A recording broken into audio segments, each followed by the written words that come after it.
Praise the Lord. Hallelujah, hallelujah. దేవుని యొక్క వాక్యంలోకి మనం వెళ్ళక ముందు ప్రార్థన చేసుకుందాం.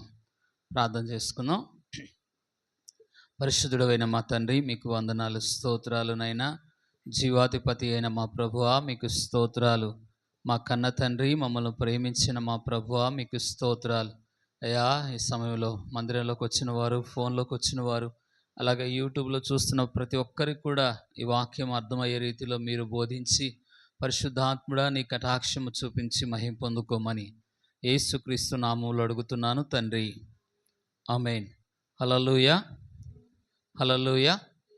దేవునికి మహిమ కలుగునుగాక. ఈరోజు వాక్యం ఏంటంటే, ప్రార్థన భయాన్ని తగ్గించి సమాధానం ఇస్తుంది. అంశం పేరు ఏంటి చెప్పండి? ప్రార్థన భయాన్ని తగ్గించి ఏమమ్మా సమాధానం ఇస్తుంది అని దేవుని యొక్క వాక్యంలో మనకు దొరుకుతుంది. ఈరోజు చూస్తే వాక్యంలో ఉంది ఆ విధంగా. కాబట్టి ఆ మాట మీకు చూపిస్తా చూడండి. దానికంటే ముందు ఈరోజు వాక్య భాగంలోకి మనం చూడండి. వాక్య భాగం 56వ కీర్తన 13వ వచనం.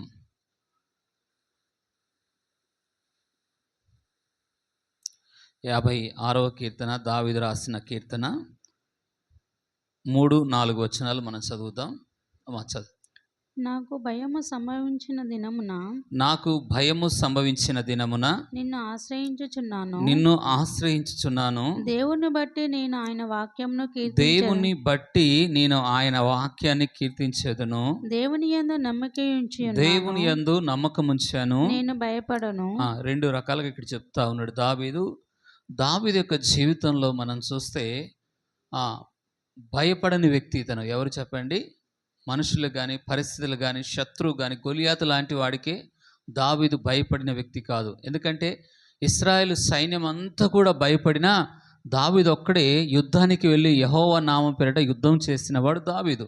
అలాంటి వాడు, అతనికి కూడా భయం ఎదురైందంట. నాకు భయము సంభవించే దినమున అంటున్నాడు. అంటే భయం వచ్చింది అనే కదా.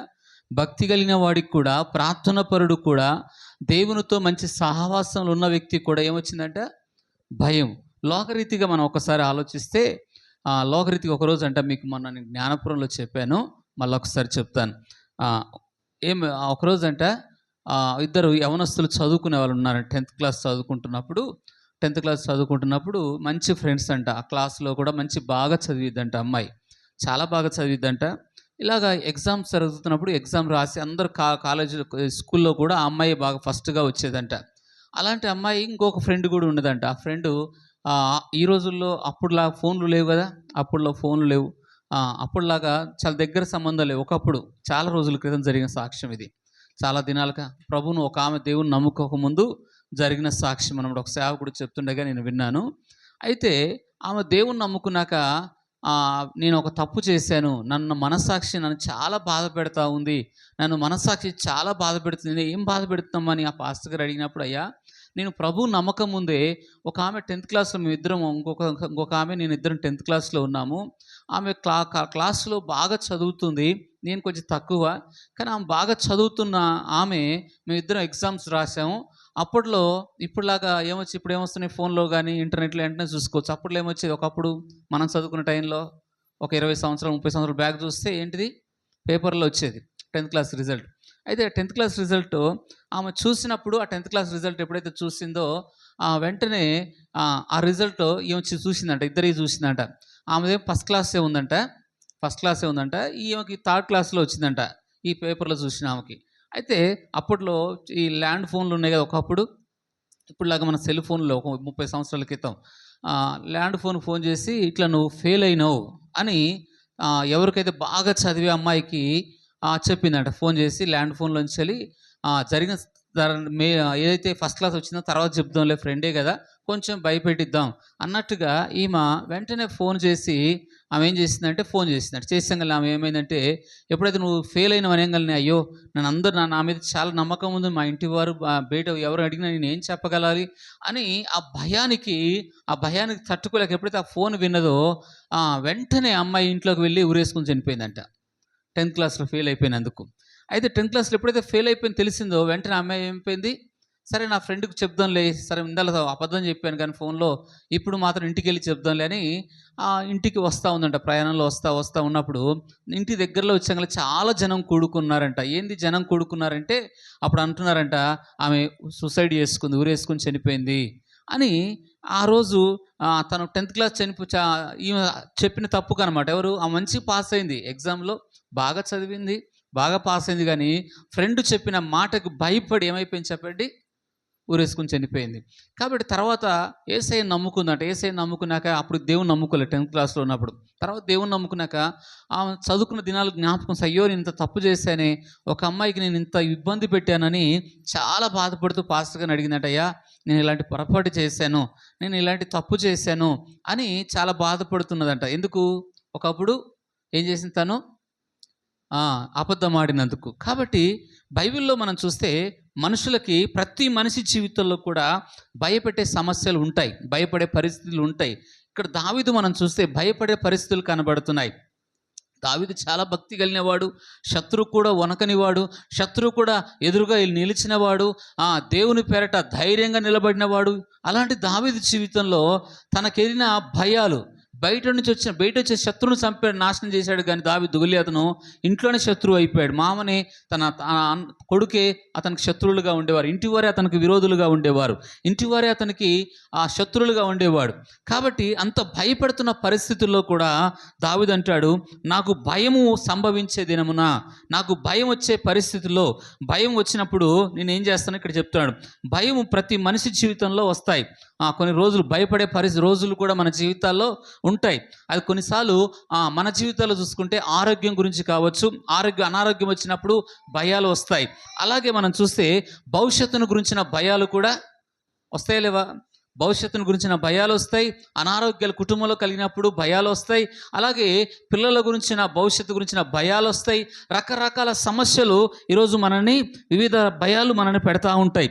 కానీ భయం వచ్చిన రోజు ఎవరిని భయపడకూడదు. కానీ ఏమంటుండే దావీదు అంటుండే, భయం వచ్చినప్పుడు ఎక్కడికి వెళ్ళాలో మనకి ఇక్కడ ఈ సందర్భం మనకు నేర్పుతున్నాడు. ఎవరు?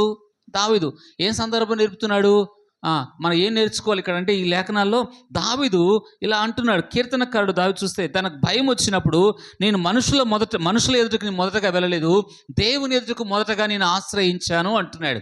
మొదట ఎవరిని ఆశ్రయించాడంట? నాకు కూడా భయం వచ్చేసింది, నాకు కూడా ఆపదలు వచ్చినాయి, నేను కూడా భయపడిన రోజులు నా జీవితాల్లో ఉన్నాయి. కాబట్టి భయం వచ్చిన వెంటనే మనుషులకు ఫోన్ చేయడం కాదు, మనుషుల దగ్గరికి నేను వెళ్ళట్లేదు, కానీ నాకు తెలిసిన వారు స్నేహితుల దగ్గరికి వెళ్ళట్లేదు, కానీ ఎవరి దగ్గరికి వెళ్ళాడంటే చెప్పండి, దేవుని ఎదురు అంటున్నాడు. నాకు భయము సంభవించిన దినమున నేను నిన్ను. మనమైతే భయం వచ్చిందనుకో మనుషులకు ఫోన్లు చేస్తూ ఉంటాం. పాస్టర్లు నాకు కొంతమంది భయం వచ్చినప్పుడు, ఆ శత్రు భయం, మాంత్రికుల భయం, దయ్యాల భయం వచ్చినప్పుడు ఫోన్లు చేస్తూ ఉంటారు. అయ్యా ఇట్లా భయపడుతున్నాను, నా కొరకు ప్రార్థన చేయండి, సమస్యలు ఉన్నాయి, ప్రార్థన చేయండి అని చెప్తూ ఉంటారు. అంటే మనుషులను, సేవకులను కొంతమంది ఆశ్రయిస్తూ ఉంటారు. కానీ కొంతమంది మా బంధువులు చెప్తూ ఉంటారు, తెలిసిన వారు చెప్తుంటారు, చాలామంది చెప్తుంటారు. కానీ లాస్ట్లో ఎప్పుడో ఫైనల్గా దేవుని దగ్గరికి వెళ్తారు. ఇక్కడ దావీదు అంటున్నాడు, ఏ దినమైతే తన జీవితంలో భయం సంభవించిందో, పరిస్థితులు సంభవించాయో, అతనికి ఎదురైన ఆ సమస్యలు సంభవించాయో, ఆ పరిస్థితులు అంటున్నాడు దావీదు అంటున్నాడు, అతని గొప్పతనం ఏంటంటే భయం వచ్చినప్పుడు దేవుణ్ణి విడిచిపెట్టలేదు. ఎవరిని విడిచిపెట్టలేదు చెప్పండి? తనకు భయం వచ్చినప్పుడు ఎవరిని విడిచిపెట్టలేదు? దేవుని విడిచిపెట్టలేదు. పరిస్థితులు తనకు వ్యతిరేకమైనప్పుడు, సమస్యలు తనకు విరోధమైనప్పుడు, సమస్యలు తనను భయపెడుతున్నప్పుడు దేవుని విడిచిపెట్టకుండా ఎవరి దగ్గరికి వచ్చాడు ఆయన? మొదటగా దేవుని యొద్దకు వచ్చాడు దావీదు. ఇలా కాబట్టి మొదటగా నేను మనుషుల మొదట కాదు, దేవుణ్ణే ఆశ్రయిస్తాను. ఎవరిని ఆశ్రయిస్తున్నాడు చెప్పండి? ఎవరిని ఆశ్రయించాలి మనం? మొదటిగా సమస్యలు, భయం వచ్చినప్పుడు మనుషుల దగ్గరికి వెళ్ళడం కాదు, పరిస్థితుల దగ్గర మనుషుల దగ్గర చెప్పడం కాదు, కానీ మొదటగా నువ్వు వెళ్ళవలసింది ఎవరి దగ్గరికి వెళ్ళాలా? దావీదు అంటే భయం ఏ రోజైతే సంభవిస్తుందో ఆ సంభవించే జీవితాలు మన జీవితాలు చాలా ఉంటాయి. సేవకుడికి భయం వెంబడిస్తాయి, సేవకులను వెంబడిస్తాయి, విశ్వాసులను వెంబడిస్తాయి, కుటుంబాలను వెంబడిస్తాయి, పిల్లలను కూడా వెంబడిస్తాయి. రకరకాల భయాలు మన జీవితాల్లో కూడా వెంబడిస్తుంది. మా జోస్నకి స్టార్టింగ్లో ప్రార్థనకు వచ్చినప్పుడు తను ఒంటరి అయిపోతున్న ఫీలింగ్ ఉండేది, చాలా భయపడతా ఉండేది. నేను ఒంటరి దానను, వాళ్ళ అమ్మ ఉంది, వాళ్ళ నాన్న ఉన్నాడు, చెల్లి ఉంది, బంధువులు ఉన్నారు, ఎంతోమంది ఉన్నారు, నేను ఒంటరి దాని అయిపోతున్నాను, నేను ఒంటరి దానాన్ని చాలా ఫీలింగ్ అవుతూ చాలా భయపడతా ఉండేది. తను ఒంటరిగా ఉంటుంటా ఉండేది. అప్పుడు మక్కకి ఎప్పుడైతే చెప్పిందో వెంటనే ఏం చేసిందంటే, మక్క ఇక్కడికి మందిరానికి తీసుకొని పంపించింది. మక్క నువ్వు బాబాయ్ ఉన్నాడు కదా, నువ్వు బాబాయ్ దగ్గరికి వెళ్ళు అని ఎప్పుడైతే జోసన ఇక్కడికి వచ్చిందో ఆ భయము సంభవించిన పరిస్థితులు వచ్చినప్పుడు దేవుని సన్నిధికి వచ్చాక గొప్ప విడుదల చేశాడు. ఆమెను బట్టి ఇంటి వారందరినీ దేవుడు ఏం చేశాడు, పట్టుకొని దేవుని దగ్గర తీసుకొని వచ్చాడు. మొదట భయము సంభవించినప్పుడు మనం ఏం చేయాలంటే ఏమంటున్నాం చెప్పండి, అతను ఎవరి దగ్గరకు వచ్చాడు చెప్పండి, దేవుని విడిచిపెట్టలేదు. భయం వచ్చినప్పుడు మనుషులకు ఫోన్ చేయలేదు. కొంతమంది ఫోన్లు చేస్తారు, కొంతమంది బాధపడతారు, అందరికీ చెప్తారు. అందరికి చెప్తారా లేదా? కొంతమంది మనుషులకి ఏం చెప్తారు, అందరికీ చెప్తారు, తెలిసిన వాళ్ళకి అందరికీ చెప్తారు. కానీ ఇతని విశ్వాసం మొదటి ఏంటిదంటే దేవుని దగ్గరికి వెళ్ళాడు. అలాగే బైబిల్లో కూడా మనకు తెలిసిన ఒక వ్యక్తి దేవుని దగ్గరికి తన సమస్యను తీసుకొచ్చాడు, మందిరానికి తన సమస్య తీసుకొచ్చాడు. చూద్దాం. రెండవ రాజుల గ్రంథం 19వ అధ్యాయం 14 నుంచి చదువుదాం. చూడండి, రెండవ రాజుల గ్రంథం 14 నుంచి ఒకసారి చూడండి. దేవుని యొక్క వాక్య భాగంలోకి మనం చూద్దాం. రెండవ రాజుల గ్రంథము 14వ అధ్యాయం 19వ వచనం 14 నుంచి చూద్దాం. రెండవ రాజులు 19వ అధ్యాయం, రెండవ రాజులు నేను తప్పు చెప్పాను, రెండవ రాజులు 19:14 వచనం చదువుదాం. హిజ్కియా దూతల చేతి నుండి ఆ ఉత్తరమును తీసుకొని చదివి యెహోవా మందిరంలోనికి పోయి, ఎక్కడికి పోయినంటే భయం సంభవించినప్పుడు యెహోవా మందిరానికి వెళ్ళాడు. యెహోవా సన్నిధి దానిని విప్పిపరిచి యెహోవా సన్నిధి ఇట్లాని ప్రార్థన చేశాడు. యెహోవా కెరూబుల మధ్య నివసించు ఇశ్రాయేలు దేవా, భూమి ఆకాశాలను కలగజేసిన అద్వితీయ దేవా, నీవు లోకమందు సకల రాజ్యములకు దేవుడివై ఉన్నావు. యెహోవా చెవియొగ్గి ఆలకించుము. యెహోవా. ఇక్కడ మనం చూస్తే ఎవరు హిజ్కియా ఏం చేస్తున్నాడు, దేవుని సన్నిధిలో తన ఉత్తరాన్ని తీసుకొచ్చాడు, తన సమస్యను తీసుకొచ్చాడు. తన సమస్య ఎంత పెద్దదైనా, ఇక్కడ మనం నేర్చుకోవాల్సిన మాట, నీ సమస్య ఎంత పెద్దదైనా ఎక్కడ తీసుకొచ్చాడు చెప్పండి, ఆ సమస్యను దాచడం కాదు, దేవుని ముందు పెట్టాలి. ఎక్కడ పెట్టాలి చెప్పండి, సమస్యను ఎక్కడ పెట్టాలా? ఎవరు ముందు పెడుతున్నాడు హిజ్కియా? దావీదేమో మొదటగా దేవుని ఆశ్రయించాడు. ఈ హిజ్కియా కూడా చూస్తే హిజ్కియా కూడా మందిరానికి తీసుకొని వచ్చాడు. తన సమస్యను, తన ఉత్తరాన్ని, తన పరిస్థితిని అంతా తీసుకొచ్చి దేవుని ఎదుటను పెట్టి ఆ సమస్య ముందు పెట్టేసి అతను ప్రార్థన చేస్తున్నాడు. ప్రార్థన చేస్తూ హిజ్కియా తన భయాన్ని దేవుని ముందు పెట్టాడు. మనం కూడా మన సమస్యలు ఎక్కడ పెట్టాలా? హిజ్కియా ఎలాగైతే దేవుని ముందు పెట్టాడో తన పరిస్థితి, తనకు ఎదురవుతున్న శత్రువును, ఆ రాజు యొక్క శత్రువును, ఆ మాటలన్నీ కూడా, తన సమస్య అంతా కూడా, తన హృదయంలో భారం అంతా కూడా ఎవరి ముందు పెడుతున్నాడు? దేవుని ముందు పెడుతున్నాడు. అలాగే హిజ్కియా ప్రార్థన చేసినట్లుగా ఈరోజు నీ సమస్య ఎంత పెద్దదైనా కావచ్చు, నువ్వు ఎదురవుతున్న ఎంత కష్టాలైనా కావచ్చు, భయాలు కలగజేసే శోధన కావచ్చు, ఆ భయాన్ని, ఆ ఆందోళన కలగజేసే సమస్యలు దేవునికి ముందుకు తీసుకురావాలా? నేను భయపెట్టే, ఆ కలవర పెట్టే, ఆ నెమ్మది లేకుండా మానసిక ఆ ఒత్తిడి సమస్యల్లో కూడా ఎవరెద్దకు వెళ్ళాలి చెప్పండి? దేవుని ఎదుటకు పెట్టి ఇక్కడ హిజ్కియా ప్రార్థించినట్లుగా మనం ఏం చేయాలి చెప్పండి? ఆ భయాన్ని తొలగించేది ఏంటంటే దేవుని సన్నిధి. ఎప్పుడైతే దేవుని సన్నిధిలో ప్రార్థన చేస్తున్నాడో హిజ్కియా చెప్పండి ఏం చేశాడు? దేవుడు గొప్ప అద్భుతం చేశాడు. కొత్త నిబంధనలు చూస్తే సమాధానం ఎలాగొస్తుందో మీకు చెప్తాను. చూడండి, ఫిలిప్పీలు రాసిన పత్రిక అపోస్తలుడైన పౌలు ఫిలిప్పీలు రాసిన పత్రిక 4వ అధ్యాయంలో అతను జైల్లో ఉన్నప్పుడు ఆ ఉత్తరం రాశాడు. చూడండి, ఫిలిప్పీలు రాసిన పత్రిక 4వ అధ్యాయము 6వ వాక్యం, 7వ వాక్యం కూడా మనం చదువుదాం. దేని గురించి చింతపడకూడదు గాని ప్రతి విషయం ఏంటంట, అది చిన్నదా పెద్ద, ప్రతి సమస్య ఎవరి దగ్గర తీసుకురావాలంట? దేవుని దగ్గరికి. ప్రతి విషయంలోనూ ప్రార్థన విజ్ఞాపనల చేత కృతజ్ఞత పూర్వకంగా మీ విన్నపములను దేవునికి తెలియచేయండి.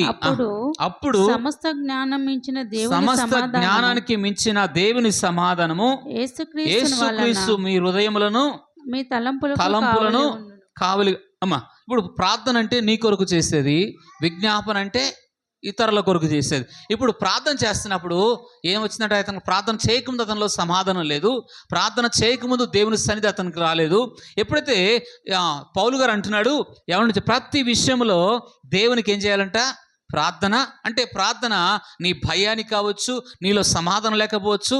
అక్కడ అంటున్నాడు పౌలు గారు అంటున్నాడు, జైల్లో ఉన్నప్పుడు, కష్టాల్లో ఉన్నప్పుడు, ఆందోళన ఉన్నప్పుడు, ఒంటరి పరిస్థితులు ఉన్నప్పుడు అతను అంటున్నాడు, చెప్పండి ఏమంటున్నాడు, సమాధానం ఉండదు ఒంటరి పరిస్థితిలో జైల్లో ఉన్నప్పుడు. ప్రతి విషయం చింతపడకండి అంటున్నాడు. ఈరోజు రకరకాల చింతలు మన జీవితాల్లో, కుటుంబాన్ని గురించి, పిల్లల గురించి, ఉద్యోగాల గురించి, భవిష్యత్తును గురించి, అలాగే రకరకాల అప్పుల గురించి భారం. ఇక్కడ చూడండి, నీ భారం దేవుని సన్నిధిలో పెట్టమంటున్నాడు. ఎప్పుడైతే దేవునికి ఎవరికి తెలియజేయమంటున్నాడు ఆ సమస్యలన్నీ తెలియజేయడమే కాకుండా, అప్పుడు ఎప్పుడైతే నువ్వు నీ సమస్యలన్నీ దేవుని ముందు పెడతావో ఆ ప్రార్థన నీకు ఏం చేస్తుంది అంటే, ఏం చేస్తుంది చెప్పండి, ఏం చేస్తుంది? సమాధానం. అంటే ప్రార్థనలో నీకేం రావాలా? సమస్య నీకు వెంటనే పరిష్కారం కాకపోయినా సమాధానం వస్తుంది ప్రార్థన ద్వారా.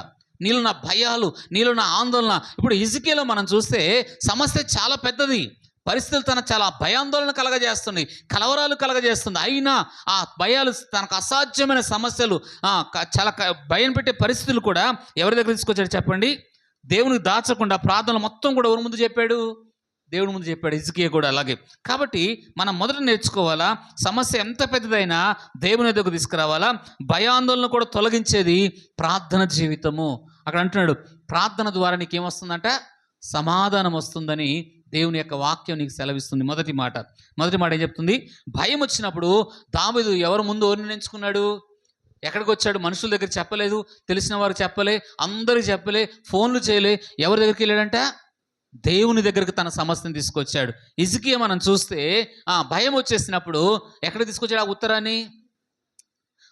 దేవుని సన్నిధికి తీసుకొచ్చి తన సమస్య అంతా కూడా దేవుని గణపరుస్తూ, ఆ ప్రార్థనలో దేవుని గొప్ప చేస్తూ, ప్రభువా నీకన్నా వేరొక దేవుడు ఈ భూమి మీద లేడయ్యా అని దేవుని గొప్ప చేస్తూ, ఆరాధన చేస్తూ దేవుని గణపరిచినప్పుడు హిజ్కియా గొప్ప జవాబిచ్చాడు దేవుడు. అలాగే మొదటి ప్రార్థన మనం ఏం నేర్చుకోవాలంటే, భయాన్ని ముందు ఎవరి దగ్గర తీసుకురావాలా? దేవుని ముందుకు తీసుకురావాలి, మొదటిది. రెండవది, ప్రార్థన హృదయంలో సమాధానం కలగజేస్తుంది. ప్రార్థన చెప్పండి, ఇప్పుడు చదువుకున్నాం, ప్రార్థన ఏం తీసుకొచ్చింది? సమాధానం. ఈ రెండో మాటలో కూడా మీకు చూపిస్తాను. మనకు తెలిసిన ఒక హన్నా ఉంది కదా, హన్నా ప్రార్థనకు వెంటనే జవాబు ఏమి ఇవ్వలే. దేవుడు జవాబు ఇచ్చాడా? ఇవ్వలే. చాలా ఏడుస్తుంది మందిరానికి వచ్చి. ఈ హిజ్కియాకి మాత్రం వెంటనే దేవుడు జవాబు ఇచ్చాడు. కానీ ఆ హన్నకు జవాబు వెంటనే వచ్చినట్టుగా మనకు వాక్యం ఏం చెప్పదు. మొదటి సాముయేలు గ్రంథం 1వ అధ్యాయం 18వ వచనం మనం చదువుదాం, చూడండి. ఆమె అతనితో, నీ సేవకురాలైన నేను దేవుడి దృష్టికి కృప నొందిన దానం గాక అన్నను. తర్వాత ఆ స్త్రీ తన దారిన వెళ్ళిపోయి భోజనం చేయొచ్చు నాటి నుండి దుఃఖముఖిగా ఉండుట మానేను. తర్వాత వారు ఉదయం ఇక్కడ మనం నేర్చుకోవాల్సింది ఇంకా ఏంటంటే, అప్పటికి దేవుడు జవాబు ఇచ్చాడా? దేవుడు జవాబు ఇచ్చాడు, ప్రార్థన జవాబు వచ్చిందా? కానీ ఎప్పుడైతే దేవుని సన్నిధిలో హృదయం అంతా పగిలి, హృదయంలో ఉన్న సమస్యలన్నీ ఎవరి ముందు ఏడిసింది? ఎవరి ముందు కుమరించింది? ఆమె హృదయంలో ఉన్న బాధ, హృదయంలో ఉన్న సమస్యలన్నీ ఎవరి ముందు కుమరించింది? తన మనసులో ఉన్నదంతా కూడా ఎవరైతే చెప్పింది? దేవుడు ఏదో చెప్పింది. తన హృదయం అంతా కుమ్మరించింది, బాగా ఏడ్చింది, ఏడవలసినంతసేపు ఏడిసింది. అయినా వెంటనే జవాబు దేవుడు ఏమి ఇవ్వలేదు. కానీ ఇప్పుడు ఏలీయా క్షేమంగా వెళ్ళు, నువ్వు చేసిన ప్రార్థన దేవుడు వింటాడు అని చెప్తాడు. అప్పుడు ఇంటికి వెళ్ళాక చూడండి, ఆ మాట ఇక్కడ మంచి మాట, 18వ వచనం మనం చదువుకున్నాం కదా, నీ సేవకురైన నీ దృష్టికి కృప నొందునుగాక నేను. తర్వాత ఆ స్త్రీ తన దారిన వెళ్ళిపోయి భోజనము చేయొచ్చు నాటి నుండి దుఃఖము. ఏంటంటే ఆమెలో ఏం వెళ్ళిపోయింది అంటే, ఆ మనసులో అప్పటి వరకు ఏముంది? దుఃఖం. అంటే ప్రార్థన ద్వారా ఆ మనసులో ఏమి తీసుకొచ్చాడు దేవుడు అంటే, జవాబు. అంటే సామ్యుయేలు ఎప్పుడు వెంటనే గర్భవతి ఏం కాలేదు, జవాబు వెంటనే రాలేదు. అయినా ఆమెలో అప్పటి వరకు ఏం మానేసింది? భోజనం మానేసిందా లేదా? భోజనం మానేసింది, ఉపవాసం ఉంది, దేవుని మందిరంలో బాగా ఏడ్చింది, హృదయానికి కుమ్మరించింది, ఆ మనసులో ఉన్న బాధ అంతా చెప్పుకుంది దేవునికి, ఎంతో ఏడ్చింది. సేవకుడు కూడా చెప్పలేదు. అంత ఏడ్చాక ఇప్పుడు దేవుని సన్నిధిలో బయటికి వెళుతున్నప్పుడు ఆమె ఎలాగెళ్ళిందంటే సమాధానంతో వెళ్ళింది. అంటే సమాధానం ఎవరిచ్చి పంపించారు ఆమెకి? నువ్వు మందిరానికి వచ్చినప్పుడు, దేవుని సన్నిధిలో ప్రార్థిస్తున్నప్పుడు, దేవుని సన్నిధిలో దుఃఖంతో వచ్చినా, కన్నీళ్లతో వచ్చినా, నీ హృదయం అంతా కూడా దేవునికి ఆరాధనలో చెప్పేయాలా. ప్రభువా నీకు కలుగుతున్న సమస్య అంతా కూడా నీ ఆరాధనలో కానీ నీ పాటలో ప్రభుని ఆరాధిస్తున్నప్పుడు నువ్వు భరించలేని సమస్య, నువ్వు తట్టుకోలేని సమస్య, నువ్వు జయించలేని సమస్యలో నీ ఆరాధనలో నీ పాట హృదయపూర్వకంగా ఎప్పుడైతే కన్నీళ్లతో నువ్వు ఆరాధన చేసి ప్రార్థన చేస్తుంటావో, ఆ ఆరాధనలు కొంతమంది నేను చాలా స్థలాల్లో ఆరాధన చూస్తూ ఉంటాను. ఆ ఆరాధనలో వారి హృదయం అంతా పగిలిపోద్ది, ఏడుస్తుంటారు, దుఃఖపడుతుంటారు. కొంతమంది ఏమో దేవుడు చేసిన మేలుకు ఏడుస్తూ ఉంటారు, కొంతమంది ఏమో దేవుడు చేసిన ఉపకారాలకు ఏడుస్తూ ఉంటారు, కొంతమంది వరకు ఉన్న సమస్య, వరకు ఉన్న బాధలు, వరకు ఉన్న ఎదురవుతున్న సమస్య జయించలేక దేవుని సన్నిధిలో ఎవరికి చెప్పుకోలేక, సేవకుడు కూడా చెప్పుకోలేక దేవుని దగ్గర బాగా ఏడుస్తూ ఉంటారు. ఎంత ఏడుపుతో దేవుని సన్నిధిలో ఏడుస్తావో, అంత కన్నీరు కరుస్తావో, బయటికి వెళ్ళేటప్పుడు నేను భయపెట్టే సమస్యలు ఇక్కడే విడుదలైపోయి వెళ్ళిపోవాలా. నువ్వు భయాలతో ఇక్కడికి వస్తావు, నెమ్మది లేకుండా ఇక్కడికి వస్తావు, కుటుంబాల సమస్యలతో ఇక్కడికి వస్తావు, కన్నీళ్లతో ఇక్కడికి వస్తావు, కలవరాలతో ఇక్కడికి వస్తావు. నెమ్మది లేకుండా వచ్చినప్పుడు నీ కలవరాలు, నీ ప్రార్థన ద్వారా సమస్య పరిష్కారం కావాలా. సమస్యకి వెంటనే జవాబు రాకపోవచ్చు. జవాబు వచ్చింది అన్నకి, దేవుడు వెంటనే జవాబు ఇవ్వలేదు, కానీ ఆమె ప్రార్థన ఆమెలో ఉన్న భయాన్ని తీసివేసి, కలవరాలు తొలగించేసి సమాధానం తీసుకొచ్చింది. ఆ రోజు నుంచి ఇంకెప్పుడు అడగలేదంట. కొద్ది దినాలు ఆమె ఏమైంది, ఈ మధ్యలో నిన్నటి దినం అక్కకి ఏం చేశారంటే, సదాశివపేటలు అనుకుంటా, సదాశివపేటలు అలా కోడల కొరకు వీళ్ళు ప్రార్థన చేశారంట. ప్రార్థన చేస్తే ఆ కోడలకు ప్రెగ్నెంట్ వచ్చిందంట. ఇంకో 300, అమ్మ నువ్వు కూడా స్పీడ్ కొనుక్కొని 300 వేసింది ఫోన్పేలో. నిన్న దినమా నిన్నటి దినం ఏం చేసిందంటే, వాళ్ళ కోడలకు ప్రెగ్నెంట్ దేవుడు ఇచ్చారంట సదాశివపేటలకి. ఆ ఇచ్చంగల్ని దేవుడు ఆమె ఏం చేశారంటే, ఒక 300, అమ్మ మేము తెచ్చుకున్నాం, ఇంకా నీకు కూడా ఇవ్వాలని అని నీకు కూడా ఇస్తామని ఫోన్పేలో తెచ్చుకోండమ్మా అని రాత్రి ఆమెకు తెచ్చిన స్పీడ్. కాబట్టి మీకు చెప్పవలసిన మాట, దేవుడు చేసే కార్యాలు మన జీవితాల్లో కొన్నిసార్లు ప్రార్థన ఎప్పుడో చేశారు, చాలా దినాల కింద ప్రార్థన చేస్తూ వచ్చారు, కానీ ఏం చేశాడు, దేవుడు కార్యం చేశాడు. కానీ ప్రార్థన కొన్నిసార్లు ఆలస్యం అవ్వచ్చు, లేట్ అవ్వచ్చు, కానీ నీ మనసులో ఉన్న ఆందోళన పెట్టే ఇంట్లో పెడుతున్న ప్రతి సమస్యలు ప్రార్థనలో ముందు విడుదల చేశాకనే సమస్యకు పరిష్కారం చేస్తాడు దేవుడు. ఇది రెండో మాటలు మనం చూస్తే, ప్రార్థన ఏం తీసుకొచ్చింది ఆమెల జీవితంలో అంటే, ఏం తీసుకొచ్చింది, సమాధానం తెచ్చింది. రెండో మాట ఇందాక చెప్పాం కదా, ఫిలిప్పీలో ఏమన్నాడు, మీకున్న భారాలన్నీ దేవుని సన్నిధిలో చెప్పండి, మీ చింత అంతా దేవునికి చెప్పండి, అప్పుడు యేసయ్యలో ఉన్న సమాధానం. యేసయ్యకి పేరు ఆయన పేరు సమాధానకర్త, సమాధానకు అధిపతి. ఆయన ఎంతోమంది రోగాలతో వచ్చిన వారు, వ్యాధులతో వచ్చిన వారు, కన్నీళ్లతో వచ్చినవారు, ఆయన ప్రభావం ఎప్పుడైతే విడుదలవుతుందో వెంటనే వారికి సమాధానం కలిగింది. ఆయన సమాధానం అనుభవించి వెళ్ళాలి. ఆయనతో నీకున్న సంబంధం. దేవుడు మందిరంలో ఎలా ఉంటాడంటే, నువ్వు ఆరాధిస్తున్నప్పుడు ఆ ప్రభావం పొందుకోవాలి, ఆ మహిమ పొందుకోవాలి, ఆ వెలుగు, ఆ సన్నిధిని ఎప్పుడైతే అనుభవిస్తావో నీలో ప్రతి సమస్యలకు దేవుడు జవాబిచ్చేస్తాడు. అది అనుభవించాలా. మందిరంలో దేవుడు మనం ఏం ఫోటోలు చూడడానికి మందిరానికి రావట్లేదు, ఒక విగ్రహాన్ని ఒకటి ఏం చూడడానికి మందిరానికి రావట్లేదు. మనం దేవుని సన్నిధి మన మధ్యలో 2, 3 నా నామములో కూడుకున్నప్పుడు వారి మధ్యలోకి నేను వస్తాను చెప్పాడా లేదా? అటువంటి మనం ప్రార్థన చేస్తున్నప్పుడు మన జీవితంలో ఉన్న ఆ సమస్యలన్నీ కూడా ఆరాధనలో కానీ ప్రార్థనలో కానీ విడుదలైపోవాలా. మందిరానికి వచ్చినప్పుడు బయటికి వెళ్తున్నప్పుడు సమస్యల నుంచి విడుదలైపోవాలా. ఇది ఆమె ప్రార్థన బట్టి దేవుడు కార్యం చేశాడు, అవునా కదా? ఇది రెండో మాట. ఈ రెండో మాటలో మనం చూసాం. అలాగే ప్రార్థనకు వెంటనే జవాబు వచ్చిన ఒక ఆమెను చూద్దాం, ఒక ఆయన చూద్దాం. చూడండి, మీకు ఇందులో ఒక ఉదాహరణ ఇస్తాను. మొదటి దినవృత్తాంతాల గ్రంథము 4వ అధ్యాయము 10వ వాక్యం. మొదటి దినవృత్తాంతాలు 4:10. వెంటనే దేవుడు జవాబు ఇచ్చాడు. ఎబేజు ఇశ్రాయేలు దేవుని గురించి ఇశ్రాయేల్ యొక్క దేవుని గురించి మొరపెట్టి నువ్వు నన్ను నిశ్చయముగా నన్ను ఆశీర్వదించాలి, సరిహద్దులను విశాలపరిచి నీ చెయ్యి నాకు తోడుగా దయచేసి నాకు కీడు రాకుండా దానిలో నుండి తప్పించుము అని ప్రార్థించగా దేవుడు అతడు మనవి చేసిన దాన్ని అతనికి దయచేసాను. ప్రార్థన చేసిన వెంటనే వచ్చినట్టు ఈయనకి, ఆమెకేం ప్రార్థన చేసిన వెంటనే సమాధానం తీసుకొస్తే, ఈయనకు ప్రార్థన చేసిన వెంటనే ఏం తీసుకొచ్చిందంటే దయచేశాడు అని ఉంది ఇక్కడ. మనం ఆలకించాడు అంటే ఇక్కడ ఏమని ప్రార్థన చేశాడు? ఎబేజు అన్న పేరుకు అర్థం ఏంటిదంటే వేదన పుత్రుడు లేదా దుఃఖపుత్రుడు. తల్లిని బాగా దుఃఖం కలగజేసినవాడు. డెలివరీలో చాలా వేదనతో కన్నది ఆ కొడుకుని. ఎవరిని? ఏం పేరు పెట్టింది ఆయనకి? ఈరోజు ఈయనకి మనం ఈ రోజులో ఇట్లాంటి పేర్లు ఎబ్బేజ్ అని పేర్లు పెట్టుకున్న వాళ్ళు చాలా కొద్ది మంది ఉంటారు, 100కి ఒకరు ఉంటారు. ఎబ్బేజ్ పేర్లు పెద్దగా వినబడవు. కానీ ఈయనకి ఎబ్బేజ్ తల్లి పెట్టిన పేరు. ఎవరు పెట్టిన పేరు? మనకు ఎవరు పెట్టారు పేర్లు? అమ్మా, నా పేరు జోసఫ్ లూర్ద్ విజయ్ కుమార్. మా తల్లిదండ్రులు పెట్టిన పేరు. నా తల్లిదండ్రులు జ్ఞానస్థానం నాకు ఇచ్చిన పేరు అది. నన్ను పిలిచేది నాకు ఇష్టమైన పేరు ఏంటి, ఒక జోసఫ్ ఒకటే, కానీ మమ్మల్ని పెట్టిన పేరు చాలా పెద్దది. కాబట్టి ఇక్కడ మనం చూస్తే ఇతని తల్లి ఏం పేరు పెట్టింది మా ఎబ్బేజు. ఎబ్బేజు అనగా వేదన లేదా దుఃఖం, కన్నీళ్లు, నిట్టూర్పు కలగజేస్తే దేవుని సన్నిధిలో తన వేదన, తన దుఃఖం, తన కన్నీళ్లు, తనలో ఉన్న ఆ కీడు, ఆ శోధన, ఆ భయాలు, ఆశీర్వాదం కూడా తన ప్రార్థన తీసుకొని వచ్చింది. అవునా కదా? నన్ను ఏమని ప్రార్థన చేశాడు ఎబ్బేజు? మొరపెడి నిశ్చయముగా నన్ను ఎవరికి ప్రార్థన చేస్తుండేనా? ఇశ్రాయేలు దేవుడు. ఇశ్రాయేల్ అనగా ఎవరి పేరు? ఆయన పేరు యాకోబు పేరు. యాకోబు కూడా నన్ను ఆశీర్వదిస్తేనే కానీ నిన్ను విడిచిపెట్టేది లేదని ఆ యాకోబు ప్రార్థన చేశాడు. అక్కడ మనకు అర్థమవుతుంది ఆయనకు ఆశీర్వాదం లేక ప్రార్థన చేయలేదు. ఆ రాత్రి అంతా తెల్లారితే వాళ్ళ అన్న చంపుతాడనే భయంతో ప్రార్థన చేశాడు. ఆయనకు ఆస్తి లేక కాదు, డబ్బు లేక కాదు, సంపదన ఫుల్లుగా దేవుడు సమృద్ధి ఇచ్చాడు. కానీ కీడు, తన ముందున్న కీడు, తన ముందున్న ఆపద, తను ఎదుర్కొంటున్న సమస్య, తను ఎదుర్కొంటున్న భయాలుంచి విడిపించింది ఏంటంటే ప్రార్థన. ఆ రాత్రి అంతా ప్రభు పాదాలు పట్టుకున్నప్పుడు, ఆ రాత్రి అంతా కూడా దేవుని బ్రతిమాలుతున్నప్పుడు యాకోబును ఇశ్రాయేలుగా మారింది. చెప్పాలన్నా, ప్రార్థన చేస్తుంటే నీలో ఉన్న భయాలు తొలగించడమే కాకుండా నీ మనస్సును, నీ ఆలోచన, నీ పాత జీవితాన్ని కూడా మార్చేది. ఆ పరిస్థితిలోనే మనిషి మారేది. మనిషి స్థితి ఎప్పుడు మారింది? యాకోబు ఎప్పుడు మారాడు? ఆ రాత్రి ప్రార్థనలో మారాడు. తన మనస్సు మారింది, తన ఆలోచన మారింది. దేవుడు అద్భుతాలు చేసినప్పుడు మారలే, దేవుడు గొప్ప కార్యాలు ఆశీర్వదించినప్పుడు మారలే. ఆపద వచ్చినప్పుడు, ఆపద రాకపోతే ఆ రాత్రి యాకోబు ఏం చేసేవాడు కాదు?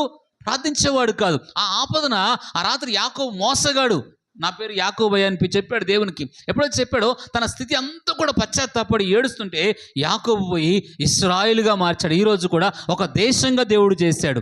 కారణం ఏంటంటే వాళ్ళ నాన్న ఇచ్చిన ఆస్తిని బట్టి ఆయన గొప్పోడు కావాలి. అప్పటికే ఆయన కోటీశ్వరుడు అయ్యాడు. యాకోబు అధ్యాయం మనం చదివితే అంత ఆస్తిపరుడు. తన ఆస్తి తన ప్రాణ భయాన్ని తప్పించలేదు, తన మరణాన్ని తప్పించలేదు. కానీ తను చేసిన ప్రార్థన ఉంది, ఆ ఆశీర్వాదం ఏం చెప్పాలన్నా, ప్రాణ భయం నుండి మరణాన్ని తప్పించేదే ఆశీర్వాదం. ఈరోజు కోట్లు సంపాదిస్తారు, ప్రాణం పోగొట్టుకునే బోల్డ్ మంది మనం ముందు చూస్తారు. ఆస్తులు ఉన్నాయి, సంపాదనలు ఉన్నాయి. కరోనా టైంలో లక్షల డబ్బులు పెట్టినా చచ్చిపోయిన వాళ్ళు బోల్డ్ మంది ఉన్నారు. కాబట్టి డబ్బున్న మనిషి ప్రాణాన్ని బ్రతికించలేదు. ప్రాణాన్ని బ్రతికించేదే దేవుని యొక్క కృప. ప్రార్థన జీవితం యాకోబులో చూస్తాం. ఇప్పుడు ఇశ్రాయేల్ని జ్ఞాపకం చేసుకుంటే ఏమని ప్రార్థన చేస్తుండే? ఏమని ప్రార్థన చేస్తున్నాడు? ఇశ్రాయేలు దేవా, ఎవరి గురించి మొరపెడుతున్నావు? ఒకప్పుడు మా పితరుడైన ఇస్సాకు యాకోబు ప్రార్థన విన్నావు, ఆయన ఆశీర్వదించావు, ఆయన ప్రార్థన విని ఇశ్రాయేలుగా మార్చావు. ఈరోజు అదే దేవునికి నేను ప్రార్థన చేస్తున్నా. మా అమ్మ నాకు వేదన పెట్టిందయ్యా, దుఃఖపుత్రులని పెట్టిందయ్యా, కాబట్టి నేను నీ సన్నిధిలో ప్రార్థన చేస్తున్నా. నాలో ఉన్న వేదన తొలగిపోవాలా, నాకు తల్లిదండ్రుల నుంచి వచ్చిన శాపం నా మీద తొలగిపోవాలయ్యా. తొలగడమే కాకుండా నన్ను ఆశీర్వదించాలా, నాకు వస్తున్న కీడు నుండి కూడా నన్ను ప్రార్థనలో మన కీడు నుండి తప్పించమని చేయాలన్నా వద్దా? యేసు ప్రభువారు పరలోక ప్రార్థనలో దుష్టుడు కీడు కలగజేస్తాడు, దుష్టుడు ఆపదలు కలగజేస్తాడు, దుష్టుడు అనేక నష్టాలు, ఆపదలు, కీడు, రోగాలు, యాక్సిడెంట్లు, ఎన్ని శత్రువు కలగజేస్తూ ఉంటాడు లోకంలో. వాడి కీడుల నుండి, వాడి ఆపదల నుండి మనం తప్పించబడాలంటే మనం ప్రార్థన చేసుకొని ఇంటి నుంచి వెళ్ళాలా. దేవా, ఇదిన వచ్చే కీడులన్నింటి నుండి నన్ను తప్పించమని ఉదయకాలం నువ్వు ప్రార్థన చేసే బయటికి బయలుదేరాలా. అప్పుడే ఆ దినం వచ్చే కీడులు కానీ, ఆ దినం కొన్నిసార్లు ఈరోజు నేను మేడ్చల్ నుంచి వస్తూ ఉన్నాను. మరి ఆన్ని ఎక్కించి బయటికి మేడ్చల్ బస్సు ఎక్కించేసాను, బయటికి వచ్చాను. డీసీఎం నా పక్కకి, అసలుకి చాలా దగ్గరలో ఉన్నాను, అందుబాటు దాని దగ్గరికి. ఆ రోజు అసలు నాకు తలిగే ఆ డీసీఎం అనమాట. ఏమాత్రం ఆపద నుంచి బయటకు వచ్చే పరిస్థితులు కనబడలేదు నాకు అక్కడ. కానీ ఒకవేళ దేవుడు నన్ను తప్పించకపోతే అప్పుడే వెంటనే దేవుని స్తుతించా, ప్రభా ఎంత ఆపద నుంచి నన్ను తప్పించావు ప్రభా, ఇది నీ కృపైన నాయన. కాబట్టి మనకు వస్తున్న ఆపదలు కానీ, శోధనే కానీ, కీడే కానీ తప్పించేది ఏంటంటే ప్రార్థన. శత్రువు మనకు ఆపద కలగజేయాలనుకుంటాడు, కీడు చేయాలనుకుంటాడు, నష్టం చేయాలనుకుంటాడు. వాటన్నిటి నుంచి దేవుడు కాపాడేది మనం వ్యక్తిగతంగా దేవునితో చేసే ప్రార్థనే. ఇక్కడ ఎబ్బేజు తన కీడు నుండి తప్పించబడ్డాడు, తన సరిహద్దులు విశాలపరచబడ్డాయి. అప్పటి వరకు చాలా ఇరుకులో ఉన్నాడు, చాలా ఇబ్బందుల్లో ఉన్నాడు. నేను ఈ మధ్యకాలంలో ప్రార్థన చేశాను, ప్రభా నాకు వచ్చే మీరు ఇచ్చే కానుకలు కొంచెం చాలా ఇబ్బందులో ఉన్నాను ప్రభా, ఆర్థిక తట్టుకోలేకపోతున్నాను, నాకు ఇంత డబ్బులు అవసరం ఉంది నాయన అని దేవుని సన్నిధిలో బాగా కొద్ది దినాల నుంచి ప్రార్థన చేస్తూ వస్తున్నాను. అవసరాల కొరకు ప్రార్థన చేస్తూ వస్తుంటే దేవుడు గత నెల, ఈ నెల దేవుడు నా అవసరాలన్నీ తీరుస్తూ వచ్చాడు. నా సాయం నాకు చేసిన దేవుడు మీకు చేయడా? అవును, ఆర్థిక పరిస్థితులు కూడా నాకు మెరుగుపరిచాడు. ఈ సంవత్సరాలన్నిటికంటే గత నెల, ఈ నెల చాలా మేలు చేశాడు. దాన్ని బట్టి దేవుడిని ఎంతో స్తుతిస్తున్నాను. నేను అడిగింది నాకు జవాబు ఇచ్చాడని. కాబట్టి ఇది రెండో మాట మనం నేర్చుకోవాలి. ప్రార్థన హృదయంలో ఉన్న భయాన్ని తొలగించి ఏం చేస్తుంది? సమాధానం తీసుకొస్తుంది. అంటే మనం ఎవరు చూసాము? ఉదాహరణలో హన్నను చూసాము. హన్న ప్రార్థన చేసిన వెంటనే ఏం రాలేదు? సమాధానం రాలేదు, కానీ ఆమెలో ఉన్న కలవరాలు, ఆమెలో ఉన్న భయపెడుతున్న ఆందోళన అన్నీ కూడా తొలగించి, దుఃఖం అంతా తొలగించి ఏం కలగజేసింది? సమాధానం ఇచ్చింది. అందులోనే ఎబ్బేజు కూడా ప్రార్థన చేసిన వెంటనే ఎబ్బేజు యొక్క ప్రార్థన కూడా దేవుడు జవాబిచ్చాడు. మన ప్రార్థనలు కూడా చేయాలి. రెండో మాట. మూడో మాట, ప్రార్థన దేవుని వాక్యాన్ని నమ్ముకొని భయాన్ని తొలగిస్తుంది. మూడో మాట చూద్దాం చూడండి. అదే కీర్తన 56వ కీర్తన 4వ వచనం మనం ఒకసారి చదువుదాం చూడండి. 56వ కీర్తన 4వ వచనం. 56వ కీర్తన 4వ వచనం చూద్దాం చూడండి. దేవుని బట్టి నేను ఆయన వాక్యంను కీర్తించదను. ఏం కీర్తిస్తున్నాడంట? దేవుని బట్టి. నేను ఏంటంటే 4వ వచనంలో అంటాడు. 3వ వచనంలో భయం సంబంధించి దేవుని దగ్గరకు వచ్చాడు. ఇప్పుడు 2వ వచనం మనం చూస్తున్నాం. దేవుని బట్టి నేను ఆయన వాక్యాన్ని కీర్తించేదను. దేవుని యందు నమ్మకించున్నాను, నేను భయపడను. శరీరదారులు నన్ను ఏమి చేసేదరు అనే మాట ఇక్కడ మాట్లాడుతున్నాడు దావీదు. దేవుని వాక్యాన్ని నమ్ముకొని, అందుకే నమ్మాను. ఏం పాఠం అది కాదు, నిన్నే ఆ పాట చాలా దేవునిపై నమ్మకం ఉన్న పాటలు, దేవుని సన్నిధిలో రాసిన పాటలు చాలా ఉంటున్నాయి. ఎవరు నమ్మాలంటే మనం మనుషులు నమ్మకపోయినా, కొన్నిసార్లు నువ్వు నమ్ముకున్న వారు నమ్మకపోయినా, కానీ ఎవరు నమ్మాలో? పూర్తిగా పరిస్థితి ఇబ్బందులు ఉన్నప్పుడు పూర్తిగా దేవునిపై మనం నమ్మకం ఉంచాలి అనే మాట. ఇప్పుడు చూడండి, 4వ దావీదు అంటున్నాడు, తన భయం ముందు దేవుని వాక్యాన్ని ఏం ఉంచుకున్నాడు? హృదయంలో దేవుని వాక్యాన్ని పట్టుకున్నాడు. భయం ఉన్న స్థలంలో దేవుని వాక్యం హృదయంలో ఉండదు. వాక్యం ఉన్న స్థలంలో భయాన్ని తొలగించే శక్తి దేవుని యొక్క వాక్యానికి ఉంటుంది. కాబట్టి దావీదు అంటున్నాడు, మన జీవితంలో కూడా భయం వచ్చినప్పుడు మనుషులకు అది సాధ్యం కాకపోవచ్చు, కానీ దేవునికి సమస్తము సాధ్యమే. ఎవరు సాధ్యమంటే చెప్పండి, ఎవరికి సాధ్యము? మనుషులకు అసాధ్యం కావచ్చు, కానీ ఎవరికి సాధ్యము? దేవునికి సాధ్యం. ఆ మాట చూద్దాం చూడండి. ఇర్మియా గ్రంథం 32వ అధ్యాయం 26, 27 వచనం చూద్దాం. నీకున్న ఆ దేవుని వాక్యాన్ని ఎప్పుడైతే నమ్ముకొని ఉంటావో, మనుషులకు అసాధ్యంగా ఉండొచ్చు, ఆ పరిస్థితులు చూసి అసాధ్యంగా ఉండొచ్చు, కానీ ఎప్పుడైతే నువ్వు వాక్యాన్ని నమ్మి, ఆయన వాగ్దాన్ని నమ్మి ఎప్పుడైతే ప్రార్థన చేస్తుంటావో, అక్కడ దేవుడు ఇర్మియాలో అంటాడు. చూడండమ్మా, ఇర్మియా గ్రంథం 32వ అధ్యాయం 26, 27 వచనాల్లో మనం చదువుదాం. అంతటా యెహోవాకు ఇర్మియాకు ప్రత్యక్షమై ఇలాగ సెలవిచ్చెను, నేను యెహోవాను సర్వ శరీరాలకు. ఎవరికంటే ఆయన దేవుడు? క్రైస్తవులక, యోధులక, సర్వ శరీరులు అంటే ప్రపంచంలో ప్రతి మనిషి కూడా ఆయనే దేవుడు అని అంటున్నాడు అక్కడ. సర్వ శరీరులకు నేను దేవుడును. నాకు అసాధ్యమైనది ఏమైనా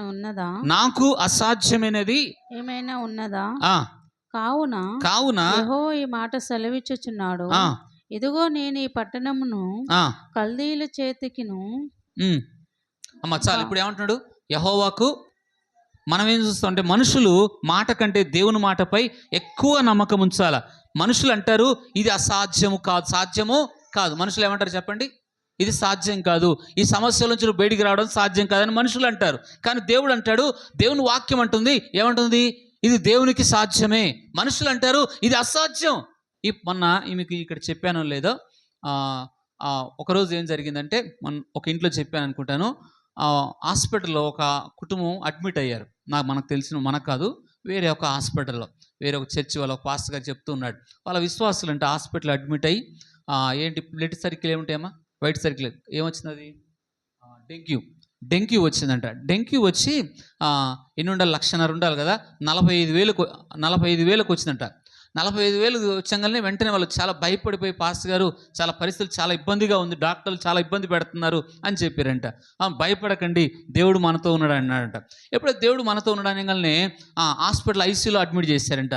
ఐసీయూలో అడ్మిట్ చేసిన వెంటనే వాళ్ళు చెప్పారంట, ఇంకా 45,000 ఉన్నది 20,000 తగ్గిందంట. అప్పటికి ఇంకెంత ఉంది? 25,000 ఉంది.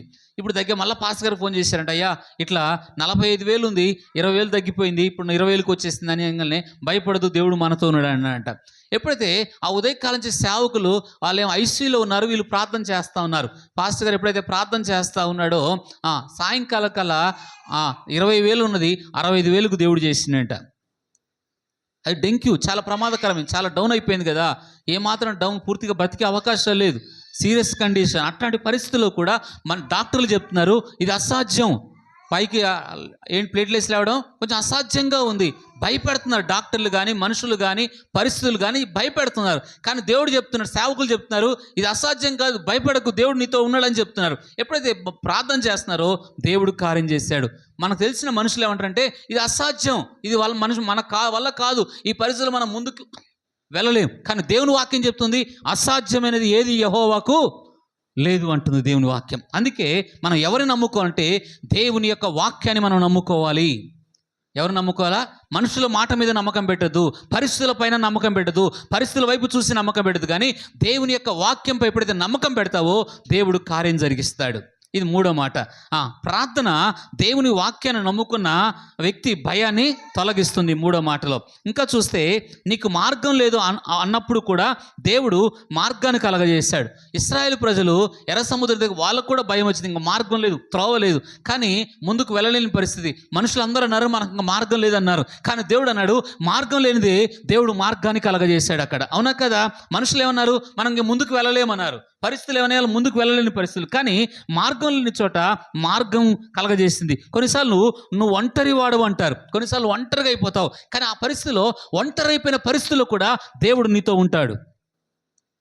ఏలియా మీకు ఉదాహరణ, ఈ బైబిల్ ఎగ్జాంపుల్ చూపిస్తే ఏలియా చాలా ఒంటరిగా అయిపోయాడు. ఎవరు అతను ఆదరించేవారు లేరు, ధైర్యపరిచేవారు లేదు, చాలా నిరాశలో ఉన్నాడు, మరణ భయం పట్టుకుంది. ఎప్పుడైతే నిరాశలోకి వెళ్ళిపోయినాడో, నిరుత్సాహంలోకి వెళ్ళిపోయాడో, వెంటనే ఏలియా ప్రార్థన చేసి, ప్రభా ఇంత మట్టుకు చాలయ్యా, నా ప్రాణాన్ని తీసుకొని ప్రార్థన చేశాడు. ఎప్పుడైతే చిన్న ప్రార్థన చేశాడో ఏలి దగ్గరికి మనుషులు రాలేదు, రాజులు రాలేదు, అధికారులు రాలేదు, తన ద్వారా మేలు పొందుకున్న వారు కూడా ఎవరు అతని దగ్గరికి రాలేదు. కానీ ఎవరు వచ్చారంటే ఏ దేవునికి ప్రార్థన చేశాడో ఆ దేవుడే అతని ఎద్దుకు వచ్చాడు.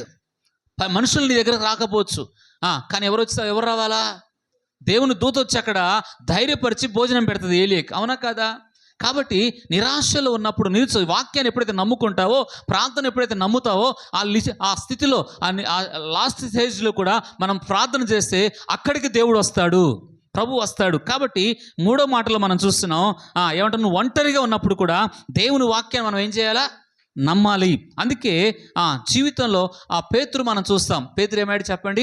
సముద్రంలో ప్రయాణం చేస్తున్నప్పుడు ఆ సముద్రం చూస్తున్నప్పుడేమో అతను మునిగిపోవడం మొదలుపెట్టాడు, సమస్యను చూస్తున్నప్పుడేమో అతను మునిగిపోవడం మొదలుపెట్టాడు, పరిస్థితుల వైపు చూస్తున్నప్పుడే అతను మునిగిపోవడం మొదలుపెట్టాడు. ఎప్పుడైతే యేసు వైపు చూశాడో, సముద్రం ఎవరి వైపు చూశాడు? మునిగిపోతున్నప్పుడు సమస్యను గాలిని చూసినప్పుడు మునిగిపోయింది. అంటే సమస్యలు చూసి ఏమవుతావు? భయం వచ్చేస్తుంది, మునిగిపోతావు. కానీ యేసు వైపు చూడాలా? ఎవరి వైపు చూడాలా? యేసు వైపు ఎప్పుడైతే మనం చూస్తామో, దేవుని వైపు ఎప్పుడైతే విశ్వాసం ఉంచుతామో అప్పుడు విశ్వాసం పెరుగుతుంది. ఎవరి వైపు చూసినప్పుడు? దేవుని వైపు ఉన్నప్పుడు విశ్వాసం పెరుగుతుంది. ఆ సమస్యలపై దృష్టి ఉంచినప్పుడు భయం పెరుగుతుందంట. ఏం పెరుగుతుందమ్మా? సమస్యలు చూసినప్పుడు ఏమొస్తుందంట? భయం పెరుగుతుంది. దేవుని వైపు ఉంచినప్పుడేమో విశ్వాసం పెరుగుతుంది అనే మాట. ఈ మూడో మాట. నాలుగో చివరిగా ఒక్కటి చెప్పేసి ముగిస్తాను చూడండి. ప్రార్థన భయపడే హృదయాన్ని ధైర్యాన్ని కలగజేస్తుంది. ఏ మాట చెప్పండి? మొదటి మాట ఏం చూసాము?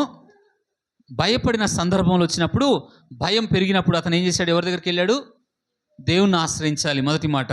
రెండో మాట నుంచి ప్రార్థన హృదయంలో సమాధానం కలగజేస్తుంది.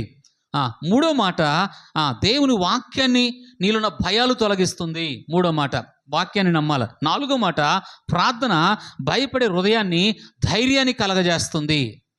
ఏం కలగజేస్తుంది చూద్దాం. అపోస్తలుల కార్యం 4వ అధ్యాయం 30-31 వచ్చిన చదవండి. అపోస్తలుల కార్యం 4వ అధ్యాయం 31 వచనం. వారు ప్రార్థన చేయగానే వారు కూడి ఉన్న చోటు కంపించెను. అప్పుడు వారందరూ పరిశుద్ధాత్మతో నిండిన వారై దేవుని వాక్యంను ధైర్యంగా బోధించిరి. ఏమొచ్చిందంటే చెప్పడమా? ప్రార్థన చేసాగానే ధైర్యం. ఎవరు వీళ్ళు? అపోస్తలులు. ఏమొచ్చిందంటే వాళ్ళు ధైర్యం వచ్చింది. నాలుగో మాట, ప్రార్థన భయపడే హృదయానికి ఏం కలగజేస్తుందంట? భయపడిన ప్రార్థన ఏం చేయాలంటే పరిశుద్ధాత్మ చేత నింపబడాలి. దేవుని ఆత్మ ఎప్పుడైతే నింపబడతావో, ఆ నింపబడిన ఆత్మ ఏం చేస్తుందంటే నేను భయపెట్టే సమస్యలు, పరిస్థితులు అన్నీ కూడా తొలగిస్తుంది. ప్రార్థన. నువ్వు ఎవరిస్తారు చెప్పండి? పరిశుద్ధాత్మ నింపబడినప్పుడు ధైర్యం కలగజేస్తూ ఉంటుంది. కాబట్టి ఈ 4 మాటలు మనం చూస్తాము. మొన్న పాల్ పాస్టర్ ఒకటి జ్ఞాపకం చేశాడు కదా, చూద్దాం. చూడండి, 2వ దినవృత్తాంతాల గ్రంథం 20వ అధ్యాయం. ఆ కోణం చెప్పాను, ఇంకోటి చెప్తాను చూడండి. 2వ దినవృత్తాంతాల గ్రంథము 20వ అధ్యాయం 3వ వాక్యం మనం చూద్దాం. ఈ వాక్యాన్ని జ్ఞాపకం చేయలేదు, చూద్దాం.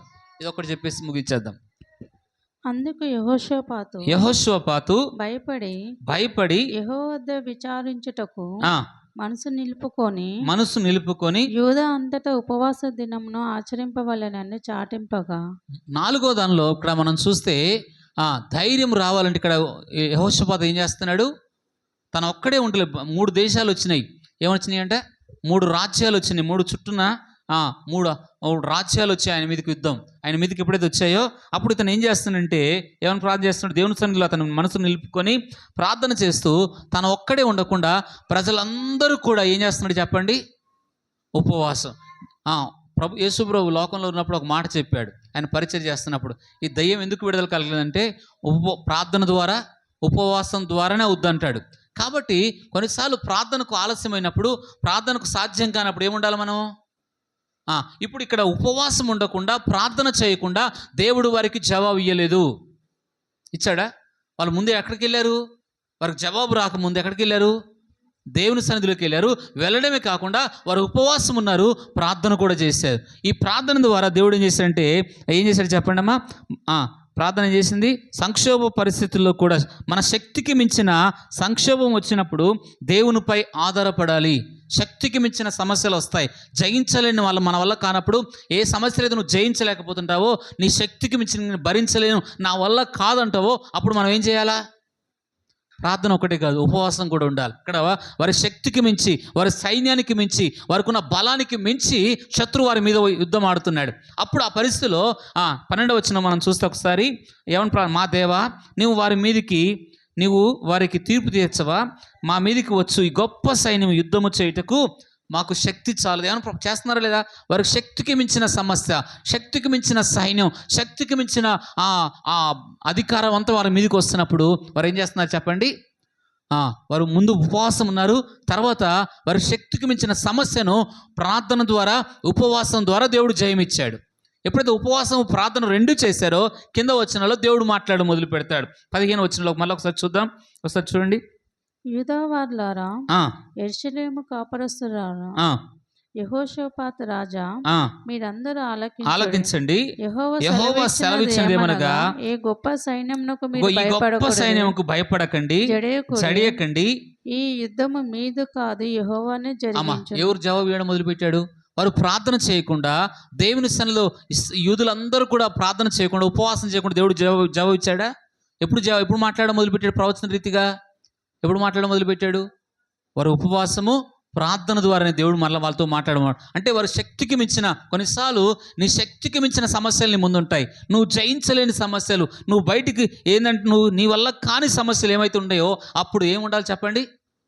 ఉపవాస ప్రార్థన రెండిటి వలనే నీ ముందున్న సమస్యలు ఆయనే యుద్ధము చేస్తాడు, ఆయన నీ పక్షంగా నిలబడతాడు. కాబట్టి ఏం చెప్తుందంటే ఇక్కడ భయము ఏం చెప్తుందంటే, ప్రార్థన చేయనీదు. ఏం చేయనిదమ్మా? భయం చెప్తుంది నువ్వు ఓడిపోతావు. భయం ఏం చెప్తుంది చెప్పండి? ఈ సమస్యల్లో ఓడిపోతావు, ఈ పరిస్థితుల్లో ఓడిపోతావు, నీ ముందున్న పరిస్థితి నువ్వు జయించలేవు, నువ్వు ఓడిపోతావు అని సమస్యలు చెప్తాయి, భయం చెప్తుంది. కానీ ప్రార్థన ఏం చెప్తుందంటే, ప్రార్థన దేవుడు నీతో ఉన్నాడు. ప్రార్థన చేసేవారికి ఎవరున్నారు?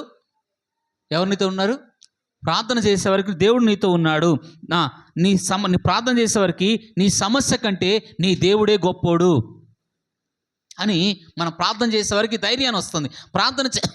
ప్రార్థన చేయని వారికి ఏమొస్తుందంటే భయం వస్తుంది, నువ్వు ఓడిపోతావు, ఈ సమస్యలు నువ్వు జయించలేవు, ఈ పరిస్థితులు జయించలేవు. కాబట్టి ఉపవాస ప్రార్థన బట్టి ఏమంటుందంటే, భయం చెప్పే పరిస్థితులకు నువ్వు ఓడిపోతావు. కానీ దేవుడు ఎప్పుడైతే దేవుని సన్నిధిలో ప్రార్థన చేస్తావో, సమస్య కంటే దేవుడు నీతో ఉన్నాడు, సమస్య కంటే నువ్వు ఆరాధించే దేవుడు గొప్పోడు, ఈ లోకాన్ని జయించాడు.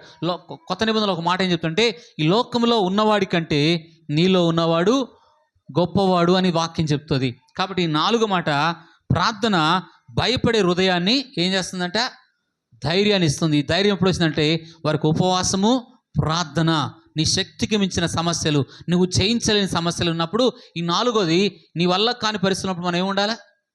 ఉపవాసం ఉండాలా, ప్రార్థన ఉండాలి. అప్పుడు దేవుడు కార్యాలు జరిగిస్తాడు. వాళ్ళొక్కరి యెహోషాపాతు ఒక్కడే లేడు, ఎంతమంది ఉన్నారు? యూదులందరూ కూడా, సైన్యం కంటే కూడా అందరూ ఉపవాసం ఉండి దేవుని సన్నిధిలో ప్రార్థన చేస్తే, అయ్యా మా శక్తికి మించినదయ్యా ఈ సమస్య, మా వల్ల కానిదయ్యా అని ఎప్పుడైనా వాళ్ళు దేవుని సన్నిధిలో ప్రార్థన చేస్తుంటే రాజు వెంటనే ప్రవక్త వారి మధ్యలోకి వచ్చి దేవుడు మాట్లాడడం మొదలుపెట్టాడు. యుద్ధం మీది కాదు, యుద్ధం ఆయన జరిగిస్తాడని. ఈ 4 మాటలు. మొదటి మాట, ప్రార్థన ఏం చేస్తుంది చెప్పండి? భయాన్ని తగ్గించి సమాధానం తీసుకొస్తుంది మొదటి మాటలో. రెండో మాట, భయం వచ్చినప్పుడు ప్రార్థన ద్వారా మనం దేవుణ్ణి ఏం చేయాలా? ఆశ్రయించాలా. ఆశ్రయించినప్పుడు నీలో ఉన్న భయాన్ని తొలగించే శక్తి దేనికి ఉందంటే చెప్పండి? హిజ్కియా ఎక్కడికి వెళ్ళాడు? దేవుని సన్నిధికి వెళ్ళాడు. మొదటి ప్రార్థనలోనేమో మొదటి ప్రార్థన ఏం చెప్పండి? నీ భయాన్ని తొలగించే శక్తి ఎక్కడుంది? ప్రార్థన ఉంది. అందులో ఎవరు వెళ్ళారంటే హిజ్కియా వెళ్ళాడు. హిజ్కియా వెళ్ళాడా లేదా? దేవుని సన్నిధిలో ప్రార్థన చేసినప్పుడు తన శక్తికి మించిన సమస్యలు తన ముందున్నప్పుడు దేవుని సన్నిధిలో ప్రార్థన చేస్తే ఏమాడు? దేవుడు హిజ్కియా గొప్ప జవాబు ఇచ్చాడు. మొదటి మాట. రెండో మాట, ప్రార్థన హృదయంలో సమాధానం కలగజేస్తుంది. ప్రార్థన ఏం చేస్తుందంటే, అన్నకు వెంటనే దేవుడు జవాబు ఇవ్వలేదు, ప్రార్థన సమస్యకు పరిష్కారం చేయలేదు, కానీ ఆమెలో ఉన్న దుఃఖం తొలగించేశాడు, ఆమెలో ఉన్న ఏడుపు తొలగించి సమస్యకు జవాబు వచ్చింది. నువ్వు మందిరానికి వచ్చినప్పుడు, నీలో ఉన్న దుఃఖంతో వచ్చినప్పుడు ఆ సమస్యలు విడుదలైపోవాలా, నీ ప్రార్థన నీ ఆరాధన బట్టే కావాలా. ఈ రెండో మాట. మూడో మాట, దేవుని వాక్యాన్ని బట్టి నీలో ఉన్న భయాలు తొలగిస్తుంది. ఏం తొలగిస్తుంది? దేవుని వాక్యాన్ని బట్టి ఏం నమ్ముతున్నాడు దావీదు? దేవుని వాక్యాన్ని నమ్ముతున్నాడు. కానీ మనం మనుషులు నమ్మితే ఏమవుతుంది చెప్పండి? మనుషులు మనం నమ్మకూడదు. ఎవరిపై ఆధారపడాలా? మనుషుల వైపు చూసినప్పుడు, పరిస్థితుల వైపు చూసినప్పుడు నువ్వు భయపడు ఓడిపోతావు, కానీ దేవుని వైపు చూసినప్పుడు నువ్వు జయం పొందుకుంటావు. ఇది మూడో మాట. అందుకే యెహోవాకు అసాధ్యమైనది ఏదైనా, మనుషులు చెప్తారు ఇది అసాధ్యం అంటారు, దేవుడు నీకు సమస్తం సాధ్యం అంటాడు. ఆ వాక్యం, వాగ్దానాలు చెప్తే మనకి యెహోవాకు అసాధ్యమైనది. మూడో మాట. నాలుగో మాట, ప్రార్థన భయపడే హృదయాన్ని, ధైర్యాన్ని కలగజేస్తుంది. అలాగా ఉపవాసం, ప్రార్థన బట్టి అసాధ్యమైన కార్యాలు ఇక్కడ దేవుడు చేస్తాడు. ఈ 4 మాటలు మనం ప్రార్థన చేసుకుందాం. దేవుడి కొద్ది మాటలు దీవించునుగాక. మహాగణుడ, పరిశుద్ధుడైన మా తండ్రి, వాక్యం మీది ప్రజలు నీ వారునైనా, హృదయంలో విత్తబడే వాక్యం నీ ప్రజల జీవితాల్లో కార్యాలు జరిగించు. నీరు కట్టునైనా అయ్యా, దావీదు అయ్యా దేవుని కష్టాల్లో కూడా వదిలిపెట్టలేదు, కానీ మొదటగా దేవుని ఆశ్రయించాడు నాయన. ఒకప్పుడు భక్తి కలిగిన వాడే, ఒకప్పుడు భయాలు జయించిన వాడే, భయం ఎదుట పారిపోకుండా అయ్యా ఈ గొలియాతును జయించిన వాడే. అలాంటి భక్తుడు కూడా భయం వచ్చింది నాయన. ఆ భయం వచ్చినప్పుడు మొదట నిన్నే ఆశ్రయించాడు. మొదట మనుషులకు చెప్పుకోలేదు, పరిస్థితులకు చెప్పలేదు, కానీ నీకు చెప్పి ప్రార్థన చేస్తున్నప్పుడు అతను భయాలన్నిటి నుంచి విడిపించావు. మాకు కూడా అటువంటి ప్రార్థన జీవితాన్ని ఇవ్వయ్యా. మా ప్రార్థనలో భయాలు తొలగాలి, మా ప్రార్థనలో సమస్యలకు జవాబు కలగాలి. మా అయ్యా హన్న ప్రార్థన ద్వారా గొప్ప అమలను దుఃఖం తొలగించి తర్వాత సమస్యకు పరిష్కారం చేస్తున్న దేవుడో ప్రభువా, ఆ వాక్యం మా జీవితాల్లో, నీ వాక్యంపై మనుషులపై నమ్మవద్దు, కానీ నీ వాక్యాన్ని మేము ఎక్కువ నమ్ముకోవాలి నాయన. వాక్యం మా జీవితాల్లో, మా హృదయాలు ఏలుబడి చేయునుగాక ప్రభువా. వాక్యము అయ్యా భయము అయ్యా భయాలు ఉన్నప్పుడు ప్రార్థన ధైర్యాన్ని తీసుకొచ్చింది అపోస్తుల్లో. మా జీవితాల్లో కూడా అటువంటి కార్యాలు జరిగించి మహిమ పొందుకోమని, విత్తబడిన వాక్యాన్ని ప్రజల హృదయాలు నాటమని యేసు నామములో అడుగుతున్నాను తండ్రి.